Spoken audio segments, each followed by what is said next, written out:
All right, let's look at the latest media inaccuracy about the student loan bailout. This might actually happen. It's not inaccurate that it could happen. But of course, you're going to see all kinds of media talk about, they're trying to help students. Now, if you read basic economics, you know that, as Thomas Sowell points out a lot, the media, journalists especially, are incredibly stupid when it comes to the law of unintended consequences. They want to write like, this is what we should do, or this is what we should do, but they don't want to tell you, well, okay, let's walk through what that would lead to. So you're going to see over the next few days a lot of people talk about how this would be so great. Okay, hold that thought. Okay, and remember that I've worked at a bank, I've worked on the front lines, I've talked to a lot of these kids who have student loans. First thing I'm going to tell you is only a third of millennials have student loans. Now think about that. Only a third of them have student loans. What do you mean? Well, it means that a third of millennials don't go to school, don't go to college. A third of them go to college but don't borrow money. They either get scholarships, have their parents pay, or work through college, like I did. And then a third of them borrow money. So there isn't this major crisis that everybody's talking about, right? So anytime you hear somebody, well, the average millennial has 20, that's a lie, because not every millennial is going to college, right? And not every millennial did take out student loans. Now, to be fair, Zero Hedge, and this is why I hate them, and no, I don't link them in the description, but you can go to their site.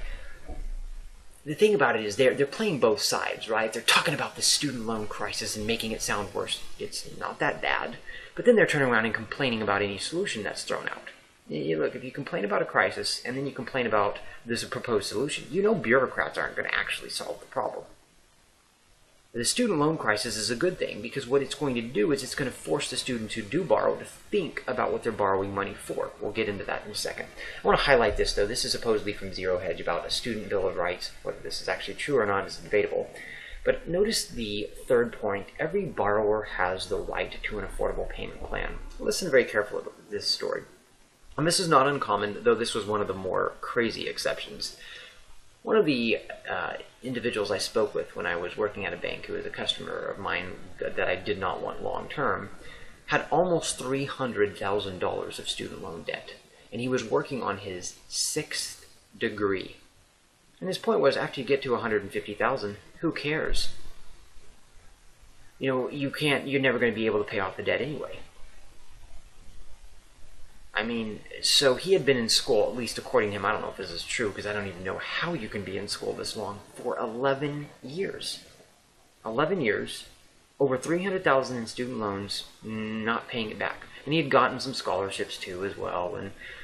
But the thing is, he didn't have to make money. He could live off of his student loans and he could live off his scholarships. So let me ask you a question. Do you think he has the right to an affordable payment plan after using 11 years of just blowing money in college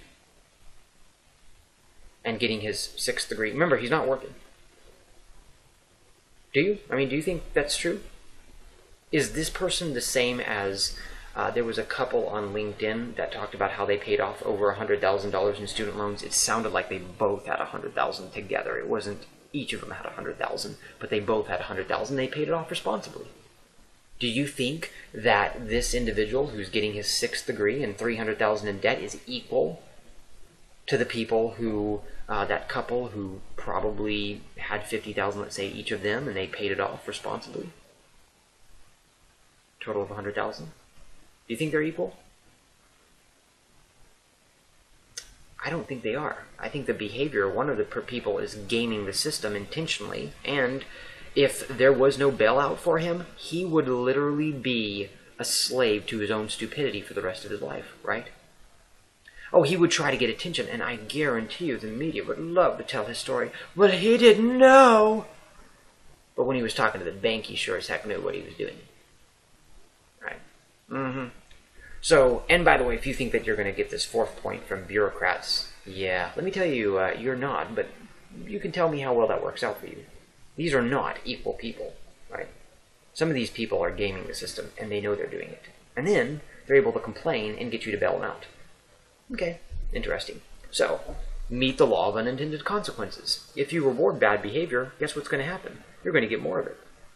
It's one of the reasons why I don't think the education bubble is going to burst right away. I actually think you're going to have even higher demand for education after a bailout. Kind of like what happened after they bailed out, all the houses, they went right back up. It's just blown up the bubble again. Well, then you're really going to have this is when you're really going to have a collapse of civilization, or not civilization, but the U.S. Because you have all these students in school, and you can just go to school and go to school and go to school and go to school, and hey, you can just discharge your student loans in bankruptcy, right? And one of the ways, if you read what they're proposing doing, is if you have a disability, you won't have to pay back your student loans. So you could go to school for 10, 15 years, get 17 degrees, and then you could say, oh, all of a sudden I have a disability, I can't work. By the way, when they discharge it in bankruptcy, taxpayers are paying for it. It's not free. Just like every year a student is in school, taxpayers lose money. Now, in the past, this makes sense because we receive a return on the student's schooling, right? They come back, they work in our society, it's prosperous. Not happening anymore. Just watch. This is actually, in my opinion, good, because I've been denigrating education for a while. I worked for a Wall Street firm for a while. I interviewed people who were from Harvard, MIT. They couldn't even answer questions right. They were morons. And I interviewed people like were hackers from Russia, and I was like, these guys can answer all the questions right, and these people can't. The educated people were some of the dumbest people I worked with. They couldn't think outside the box. They couldn't solve problems. And it's like, how do you get people out of school and get them to actually do things and work through things and generate results? And then when you see these kids who have 6 and 7 degrees and they're still in school, and you're like, yeah, this is what you're going to do. Well, here's the other prediction that I'm going to make. When things like this happen, you get bad behavior, well, then you don't need to go to school to do anything hard, right? Why do you think people would go into medicine? Well, because the idea is that if student loans keep going up and they hear these horror stories, they're like, I better go to school and press on through something difficult so that I can at least pay off my student loans, right? But that's not what's going to happen. If you can just keep getting bailed out, then you can go get a degree in theology or women's studies or psychology or who knows, whatever it is now, right? Another disability story, an individual. When I was at Wells Fargo, he had about, at the time when he got out of school, he had, I think, about $20,000 in student loans, but he was on disability. Now, from what I understand, when I was working at Wells Fargo, they didn't have this clause, but he admitted that the interest was getting paid back to his principal. But since he didn't have enough money to pay it, he didn't pay it. He was one of the defaultees, if you would. But who fundamentally is this all funded by? Taxpayers. We're going to meet the law of unintended consequences. And yes, I promise you, the New York Times and the Washington Post and all of them are going to be out in Fox News. Oh, this is the greatest thing in the world. Oh my gosh. This is going to help out our students. It's going to stimulate demand, blah, blah, blah. They have no idea what they're talking about.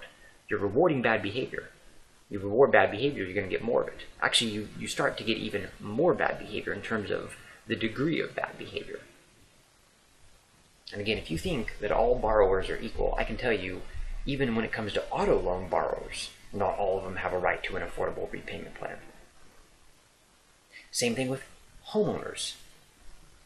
People who are irresponsible don't get it affordable, right? But if you think that the third point here is good, you do not know what you're talking about. And I'm going to tell you, you're going to see it all over the news and see it all over through the media. They have no idea what the real world is. This is the difference between someone who's been on the front line and someone who's a bureaucrat and just looks at numbers.